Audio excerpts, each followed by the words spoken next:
A young man vanishes without a trace. Concern turns to terror when the ransom calls begin. Police and the FBI battle a brutal drug cartel,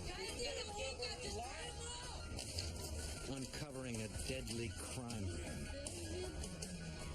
that will do anything to get what they want.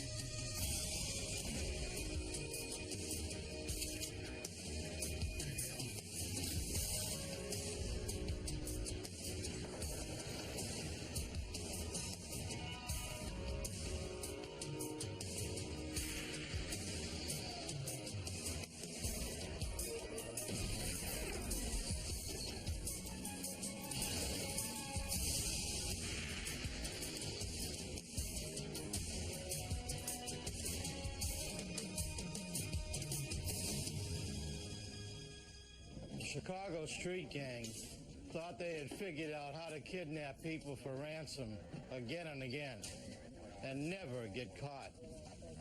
But their one mistake was they underestimated the Federal Bureau of Investigation. I'm Jim Kallstrom, former head of the FBI's New York office. Agents teamed up with one of the victim's brave relatives to break the ruthless gang who destroyed lives for profit.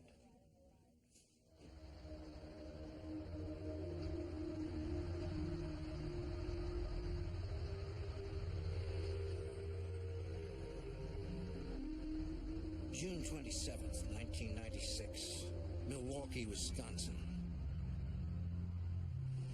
90 miles north of Chicago on the western shore of Lake Michigan.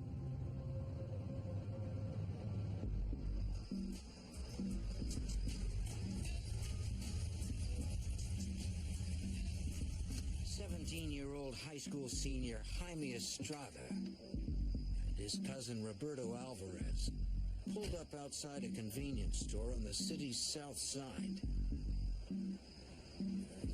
Jaime went in for sodas, leaving Roberto in the custom Monte Carlo Jaime and his brothers owned. What's going on tonight? The store was a popular hangout where they often met friends. Rough. When Jaime came out, he spotted a girl he recognized.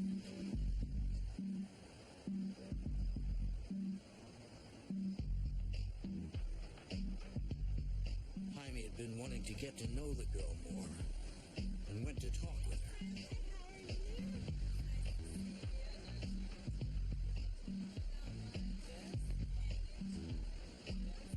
A star catcher in local baseball leagues, Jaime was a popular kid.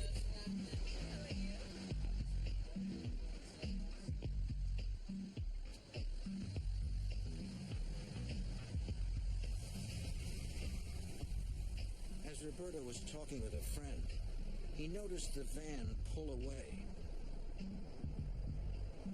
He figured Jaime had left with the girl and would probably be right back.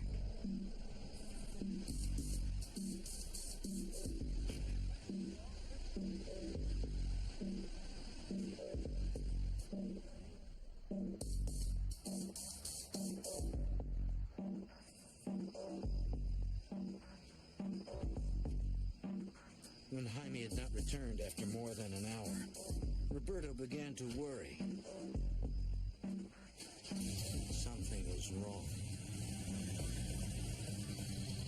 So Roberto decided to see if Jaime had gone home.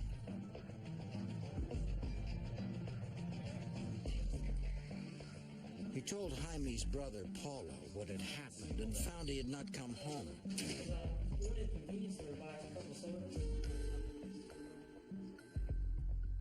What's going on? ¿Qué pasa?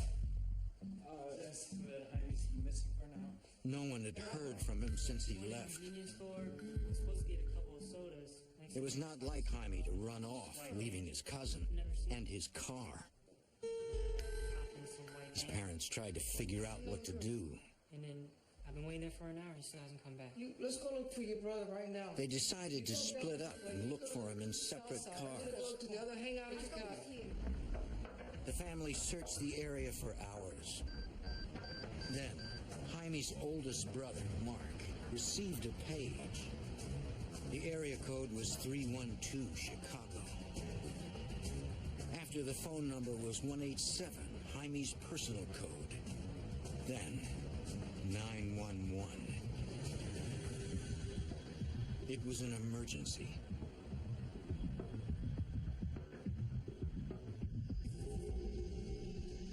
Mark stopped at the first phone booth he saw. He hoped Jaime was all right.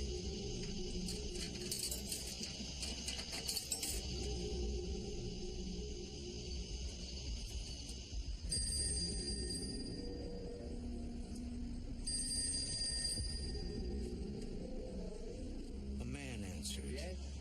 A voice he did not recognize. He said they had kidnapped Jaime and wanted $70,000 for his return. Who is this? The man said they were serious and warned that if the family did not follow instructions, they would cut off Jaime's ears, skin him, and send body parts in the mail. And if anyone went to the police, they would kill Jaime and the entire Estrada family.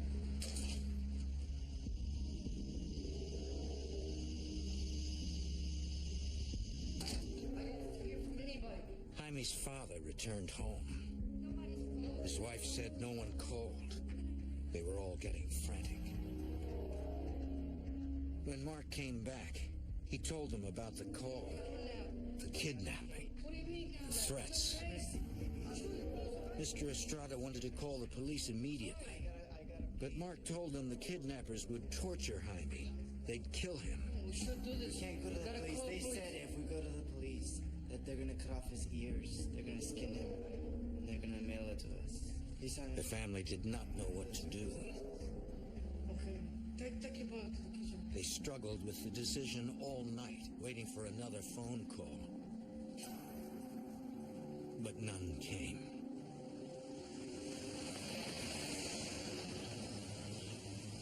We're not waiting anymore. By dawn, Mr. Estrada could wait no longer. He needed to help his son. We need to do something. We got to call the police. It had been more than 9 hours since Jaime was last seen. Mr. Estrada decided that he and Mark would go to the police. They had to take the chance. At the Milwaukee Police 2nd District Station, Yeah, the area code. Mark and his father explained what happened to a detective on the Violent Crime Squad. I called them and they said that if we went to the police, that they would cut off his ears. Since this was an armed abduction that crossed state lines from Wisconsin to Illinois, the police called in the FBI. Get the duty agent. Okay, At the Milwaukee field office, FBI Special Agent Dan Kraft had just arrived at work. I was sitting at my desk and I received a call.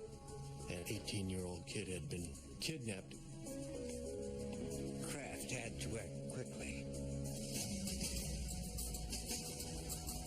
I met with the victim's father and his older brother and tried to take a detailed interview of them based on what had happened, when it had happened, potentially why. Back at the Estrada house, Why, who is this? Jaime's brother Paulo answered the phone. Who is this? Brother. It was the kidnappers. The man on the phone changed the ransom to $30,000 and also wanted the Monte Carlo. What are you talking about? He said they could prove their threats were serious. They had shot Jaime. Jaime confirmed he was shot. Jaime! He was hurt, bad. He pleaded with his brother to hurry. Yeah? Jaime! Still, the man gave no details for a ransom drop. The man said they'd call again on Paulo's cell phone.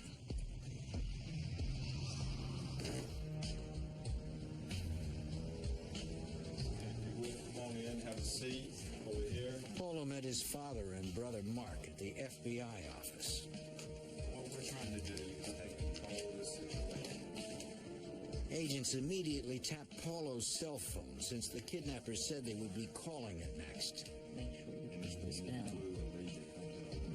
Automatically start the recording before you answer the... As the FBI continued to set up, they kept interviewing the family, not wasting a second at gathering information.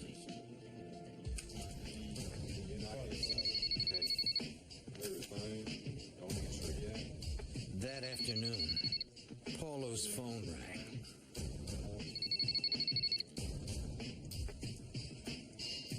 Hello. The caller asked if Paulo had the ransom. The money. No. Paulo said he had about half and yeah. needed more No, time. the drop is going to go perfect as scheduled. Jaime came on the phone and told his brother to hurry. He was bleeding. Tell your brother stop dragging it out. Tell your brother stop changing plans on us, eh? Hello?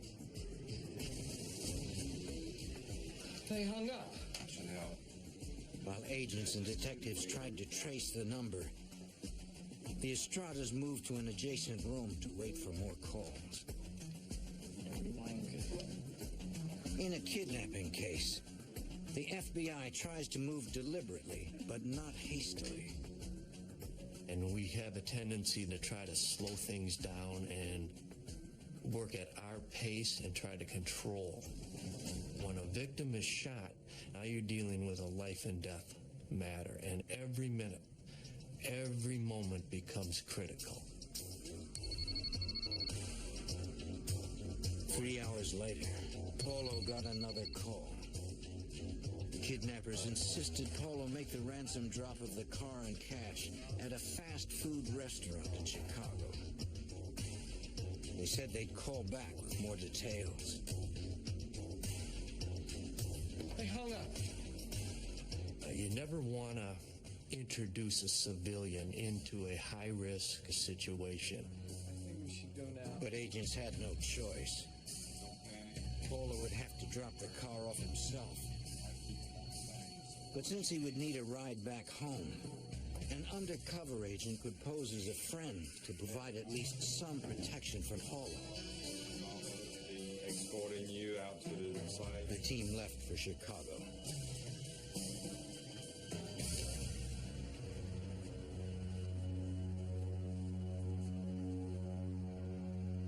Milwaukee agents called in their counterparts at the Chicago FBI field office.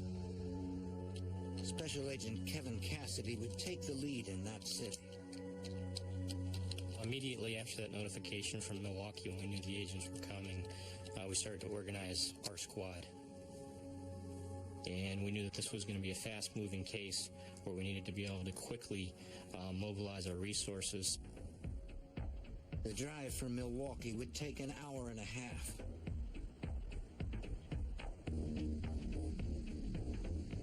That gave Chicago agents time to prepare. Violent Crime Squad Supervisory Special Agent Ron Hosko set up a command post at a local sports arena. We gathered a number of folks up on the west side of the city by the United Center in a parking lot and briefed everybody on what we understood was the situation with the kidnapping demands. Paulo and Kraft finally arrived at the staging area. Surveillance agents had already checked the fast food restaurant on the site of the ransom drop. The place was far from a controlled environment. And our concerns were that there was a lot of traffic, foot traffic, pedestrian traffic, not only into the fast food shop, but in the area. And with the threats that we'd already received, we had concerns about our ability to prevent any kind of violent act with respect to the public who might be in that area at the wrong time. But Paulo and the agents were ready. They had the money and the car. Yeah. One other thing, don't get out of your vehicle till the SUV is in position. All right? Paulo got another call. Agents had him try to change the drop site to one that would be safer for everyone. But it was important he did not appear adamant. The longer we, in effect, negotiate through the victim's brother, the more suspicious the subjects become that there's some law enforcement involvement. Ultimately, the discussions between the victim's brother and the kidnappers resulted in their agreeing to have this exchange at a department store parking lot that was a few miles away from the original location. The kidnappers ordered Paulo to leave the money in the Monte Carlo with the doors unlocked and the keys in the ignition. Once they had the ransom and were safely away, they would allow Jaime to call Paulo to tell him where he was. Agents left right away to set up at the parking lot. It was an ideal location for protecting the public, but not Paulo. Agents would need to be hidden at a distance around the perimeter. It was Paulo who would have to face the kidnappers up close. But getting his little brother back was worth the risk.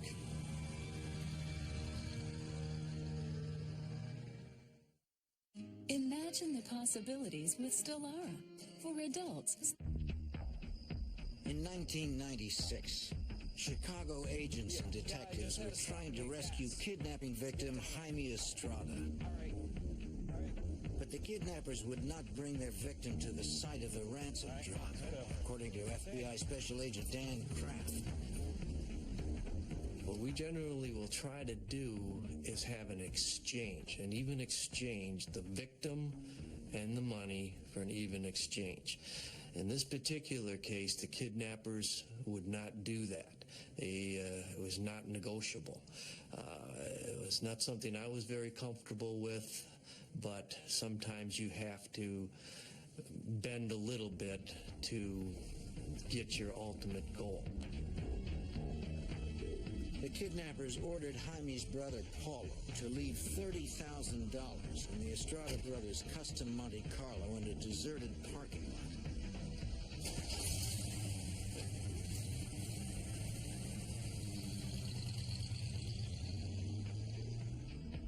But the area was not entirely deserted.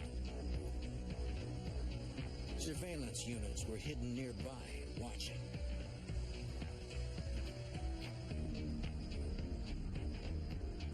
Nearly 27 hours had passed since Jaime was abducted. Almost a full day since he was shot. All right, everyone. Since Jaime needed medical attention, agents could not afford the time it might take to follow subjects or risk losing them. So they decided to arrest the kidnappers when the ransom drop was made. Unfortunately, the size of the location chosen by the kidnappers would make the arrest difficult to pull off. FBI Special Agent Ron Hosko. This was a big, fairly expansive parking lot that was empty. Our vehicles were from a starting point on the outside of that lot, trying to maintain a discreet surveillance. So they had a fair amount of open ground that they had to cross to get in there. Agents planned to counter this problem by attempting to keep the kidnappers off balance. And they wanted the car left with the keys in the ignition and the doors unlocked. Well, we were going to screw that up a little bit by having the victim's brother lock the doors to the car, because it would end up stunning the kidnappers ever so slightly to where now they will have to regroup, reevaluate the situation, come up with a different plan. We have 2 subjects in the target vehicle.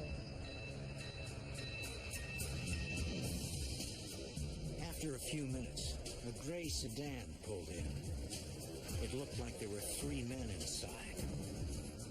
One of them got out, went over to the car, looked in, could see that the money was sitting on the front seat, so you could almost see him with joy and this desire. And then he goes to open up the door, and he can't get the door open, and the keys to the car are in the vehicle because he didn't know what to do. So they go from being in control to now they have to react. We wanted to throw them off their game, and it swings the control back over to us. Go, go, go! The takedown signal was given. All units began to converge. But the suspects reacted instantly.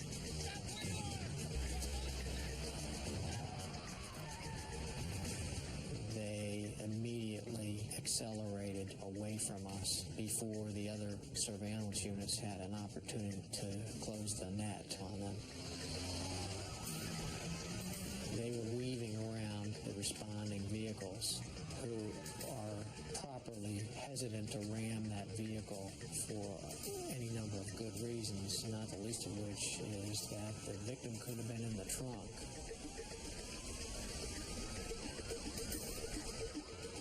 The suspects got on an expressway and tore off toward downtown.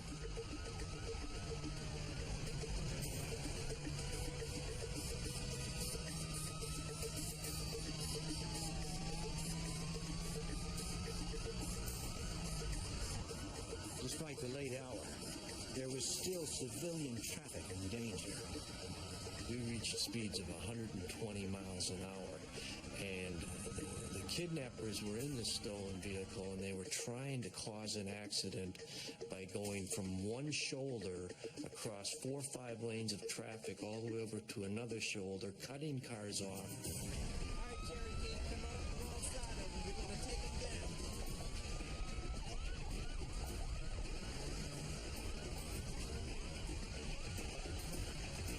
Agents used their training to end the pursuit.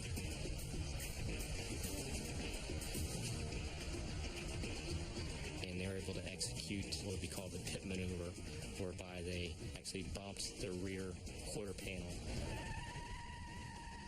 And the vehicle did not lose control completely. It just swerved slightly, but it was enough for the driver to slow down to a much lower speed, and our vehicles basically boxed them in at that point, and they came to a complete stop. On the highway, agents and detectives surrounded the car. They knew the men inside were armed and dangerous. We still had great concern about weapons, and while we could have a perimeter, you cannot prevent subjects from doing something you may not expect, like engaging in gunfire.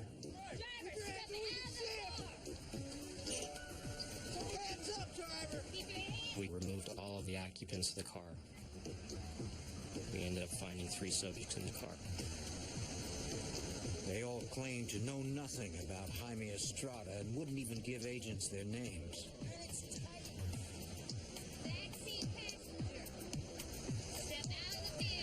Each had ammunition, but no guns.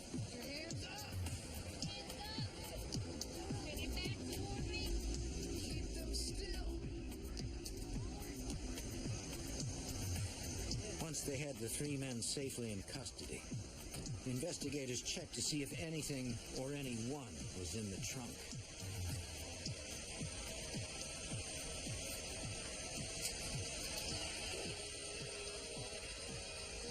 It was empty. Jaime was not with them.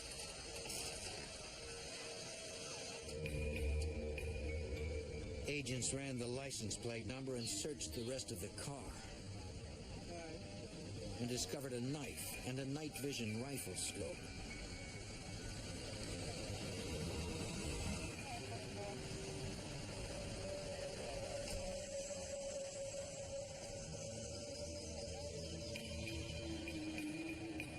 They also found several pagers, a cell phone, and a piece of cardboard with Paulo's cell phone number written on it. Keep a calling record on that.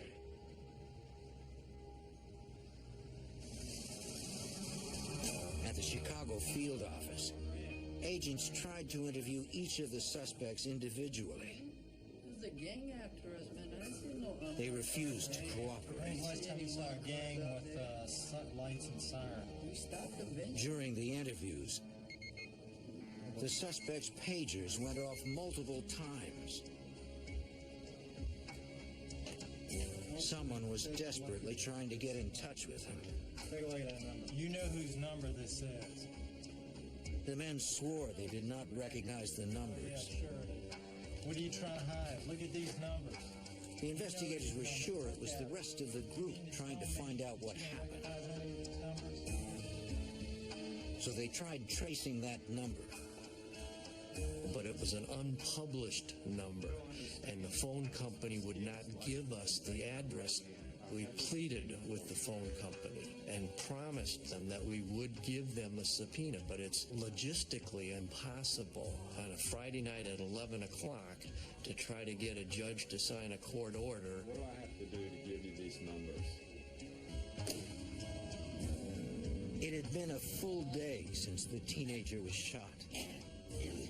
Agents were frustrated that while Jaime was probably dying, a subpoena stood in their way.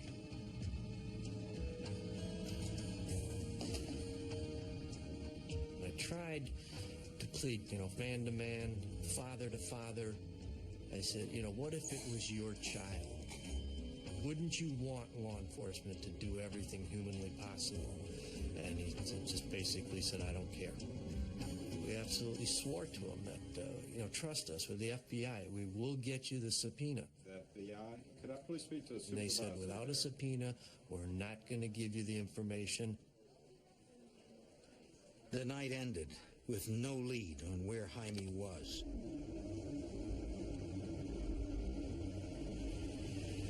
The next afternoon, on the city's west side,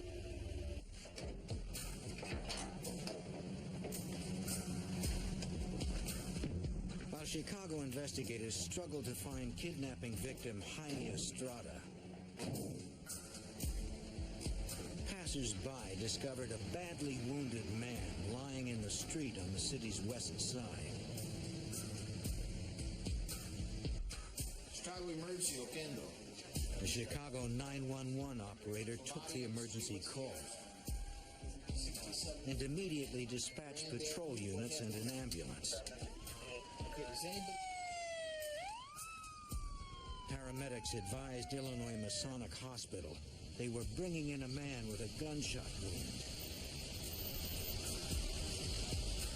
He identified himself as Jaime Estrada.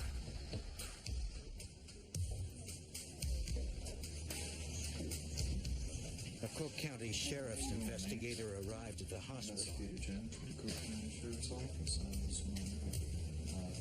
The 17-year-old was not only alive, he was still conscious. The investigator asked the doctor in charge if he could talk with Jaime. Cook County Sheriff's Office, and He said Jaime needed immediate surgery, but since the OR was still being prepared, there was time for a quick interview if Jaime agreed. Okay. Just a couple minutes. He said he could do it. Okay. Can you tell me a little bit about what happened? Went in a convenience store to get some drinks. He said 2 nights before, he'd gone to talk to a girl he liked. He didn't know her well. What you guys getting into tonight? While they were talking, the driver pulled a gun. It happened so quickly.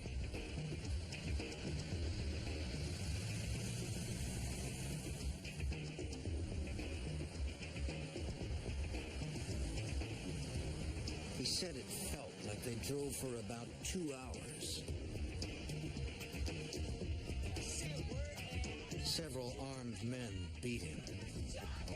He could not ID them. FBI Special Agent Kevin Cassidy. He's wrapped up. He ain't going nowhere. Jaime could not provide any real detail regarding the identifying features of his kidnappers due to the fact he was blindfolded. Jaime remembered passing 3 toll booths. He told the investigator that about 15 minutes after the 3rd toll booth, the van stopped. And the men hustled him into a house or an apartment, he wasn't sure which. The men carefully avoided speaking their own names, but there were others who did. During the time he was held there, he heard female voices, and he also heard one of those voices refer to a subject as Beto.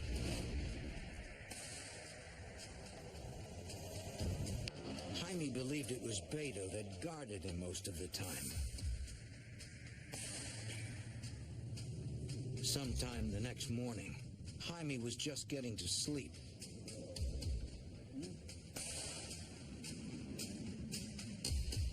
Suddenly,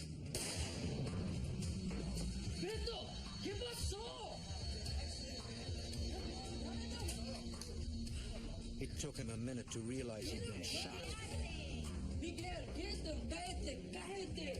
It even surprised some of the kidnappers. They promptly moved Jaime to a bathroom. Okay. Golly! Hey, look, you're gonna be okay, all right? Here. Put this one here. Hold this right here, okay? You're gonna be okay, man. Oh, Vente, get the car, bro. Beto, come on, man, get out of here. Dios mío, man. He's not gonna be fine. He's gonna be all right, man.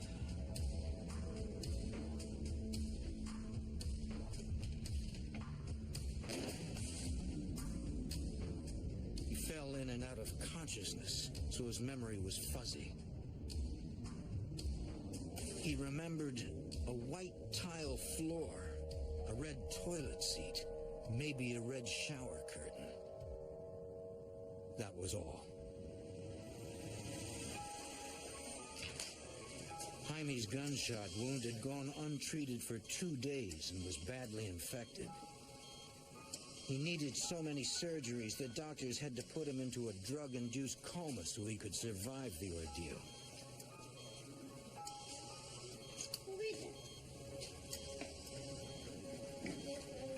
Doctors were surprised at the young man's strength, that he had survived this long.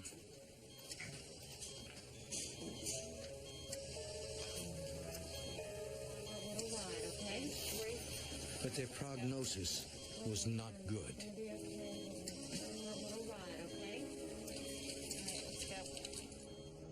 Several suspects were still at large. Meanwhile, on Newland Avenue in northern Chicago, a resident heard a commotion and saw what looked like 2 armed men forcing 2 others toward a van. The captives broke loose and ran. The Jaime Estrada kidnapping case was about to become much more complicated.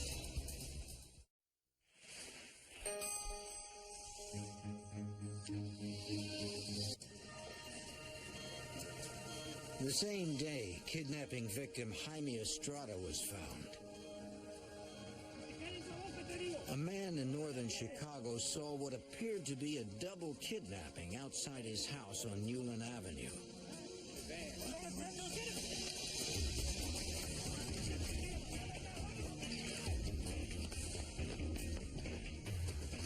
The victims managed to escape.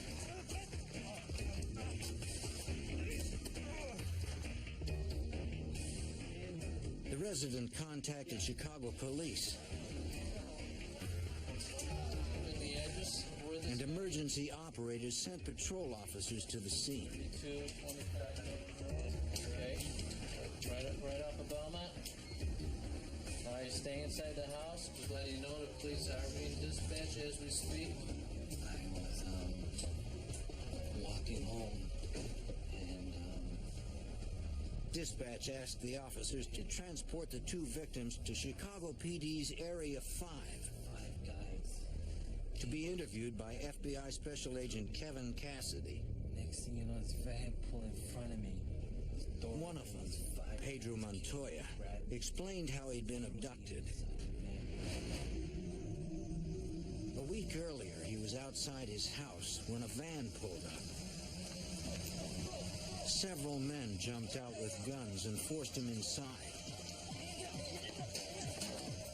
The other man, Chavo Rodriguez, had the same story. And there were two others, the armed men they escaped from. We then started to interview them in greater detail. They said they were held in the basement of a house with a third man. All right, just spin them around and put them on the post here. They were all bound to metal poles. Each of their families were called with demands for ransom money and cars. For more than a week, the kidnappers barely fed the men. Investigators suspected that Jaime was not the third man.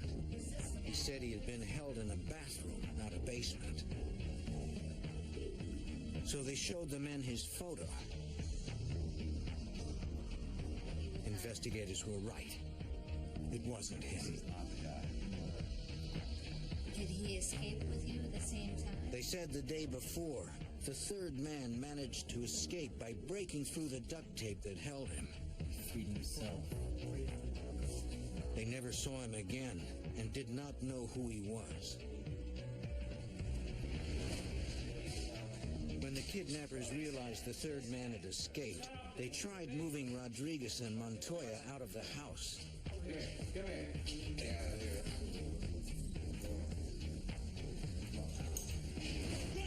It was then that the men escaped. When asked why they may have been singled out to be kidnapped and held for ransom, I'll be holding back stuff. neither man had an answer. But consider yourselves lucky that you made it out. Agents obtained a federal search warrant for the Newland Avenue house where Rodriguez and Montoya were held. They collected duct tape bindings, hairs, clothing fibers,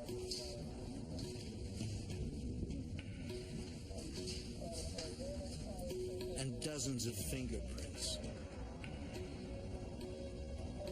The bathroom in the house did not match the description given by Jaime Estrada. Investigators believed he had been held at a different location.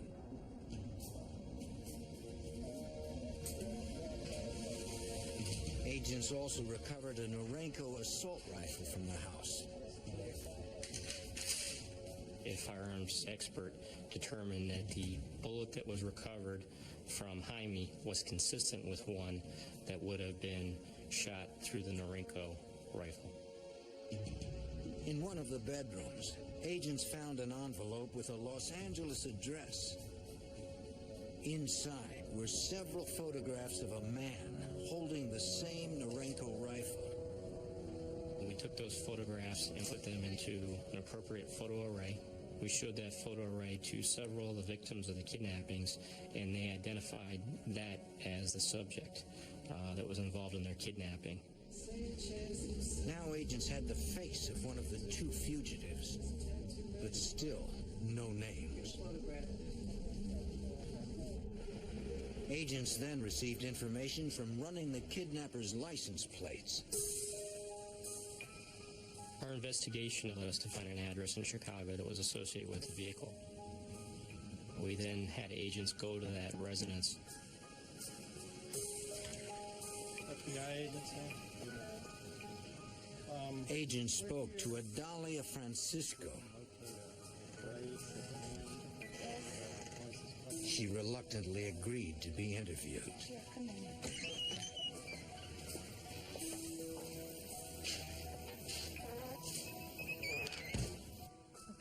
After persistent questioning, Mrs. Francisco told agents that her husband, Ricardo, was in hiding, having escaped from a band of kidnappers. I don't know what to do. Someone that kidnapped your husband? Yes. They called here and... Investigators determined he was the third man held in the Newland Avenue home. They just won't stop. I don't know what to do. I've never... Pressed further, she explained why her husband and the other men were being held. Further investigation and intensive interviews led us to determine that there was a nexus to illegal drug activity in each one of these individual kidnappings. Friends of Ricardo Francisco revealed that he was a drug runner. He owed a drug cartel $100,000. Montoya owed $130,000 to the same drug cartel. Rodriguez was not involved in dealing drugs himself. It was his son. But that did not matter to the cartel. His son had owed some money, and they grabbed the dad. In the case of Jaime Estrada, our investigation did not reveal any involvement in illegal drug activity, and we do not believe he had any. It seemed the cartel had been duped by the girl who lured Jaime into the van. Informants identified her as Juanita Gonzalez. The true subject in this case was the girl. She was the one that had ripped off these guys from a kilo of cocaine, and then she tried to save her own hide by laying it off on an innocent person. She just blamed it on Jaime, who was just innocent in all of this. All Jaime's family could do was pray he'd make it through surgery. But 17-year-old Jaime Estrada could not hold on. Infection eventually killed him. This has now become a case of murder.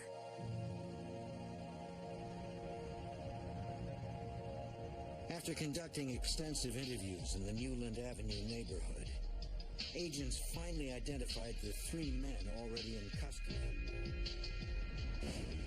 as Salome Varela, Jesus Ruiz, and Miguel Torres. The man in the photograph was identified as Jose de la Paz Sanchez. The final suspect was known only as Beto.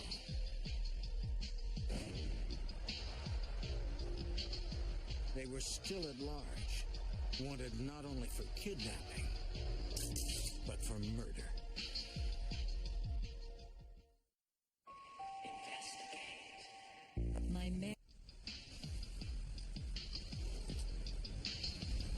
In 1996, Chicago area investigators captured 3 alleged members of a kidnapping ring that took the life of 17-year-old Jaime Estrada. They still had 3 suspects to find. FBI Special Agent Kevin Cassidy had the name of one of the fugitives, Jose Sanchez. His photo was discovered in an envelope during a crime scene search. The envelope had an address in Los Angeles. We then surmised that the subject had fled the area, and it would be logical to look for him in Los Angeles. We obtained an arrest warrant, and we forwarded that information to our Los Angeles office. In L.A., FBI Special Agent Scott Hanley set out to apprehend Sanchez. Okay. All right. Thanks. Well, good luck to you.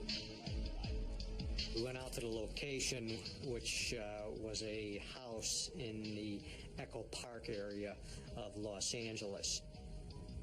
After we'd been on the house for over 3 hours, one of the team observed a male Hispanic individual walk out of the house.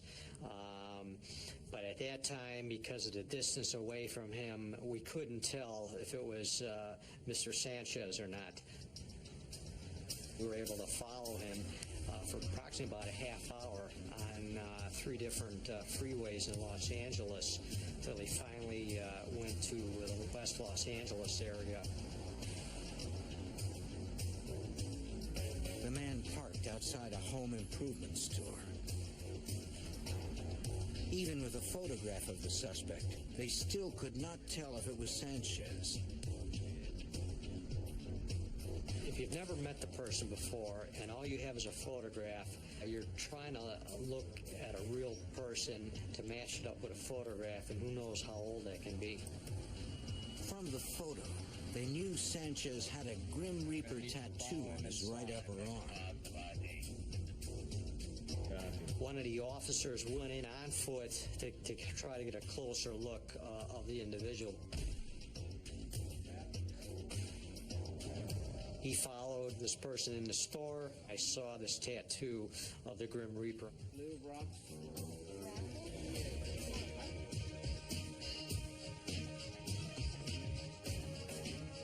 It was a positive ID. Agents were getting closer to nabbing the fourth suspect in Jaime Estrada's kidnapping and murder.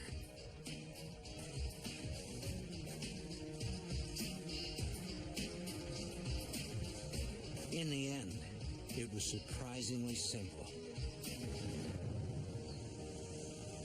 Sanchez had been handcuffed before he realized what was happening. He was unarmed and arrested without incident. Sanchez confessed to taking part in Jaime Estrada's kidnapping and was present after Jaime had been shot. Chicago investigators then began to intensify their search for the man known only as Beto. They conducted dozens of interviews with associates of the three men already in custody.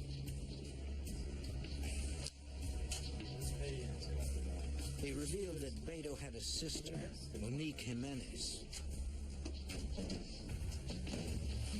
Facing accessory charges, she cooperated. Do you know anybody named Beto? She said Beto's real name was Luis Carreno. Have you been back? The sister was able to describe some of the circumstances of Jaime's kidnapping, particularly the shooting. She advised that she was in the apartment at the time and had heard the shot and saw Jaime shot. And she advised that the person that shot him was in fact her brother. There was blood there, so I had to go back. She said she had cleaned blood off the bathroom floor with bleach. She gave the FBI the address of the apartment. Yes, it's 2532 Moody Avenue. An evidence response team processed the apartment, collecting samples, including the grout between the bathroom floor tiles.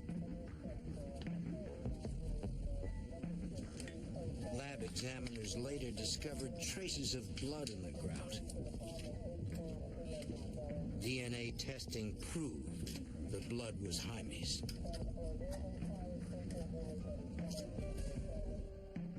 In October 1997, federal prosecutors in Chicago tied the complex case together for a jury. The four suspects in custody, Salome Varela, Jesus Ruiz, Miguel Torres, and Jose Sanchez, were found guilty of racketeering, conspiracy, weapons violations, assault charges, and all four kidnappings. They were all sentenced to life in prison without the possibility of parole. The FBI tracked Juanita Gonzalez, the girl responsible for Jaime's abduction, to Mexico, where she completely disappeared. They are still looking for fugitive Luis Carreno, the man known as Beto.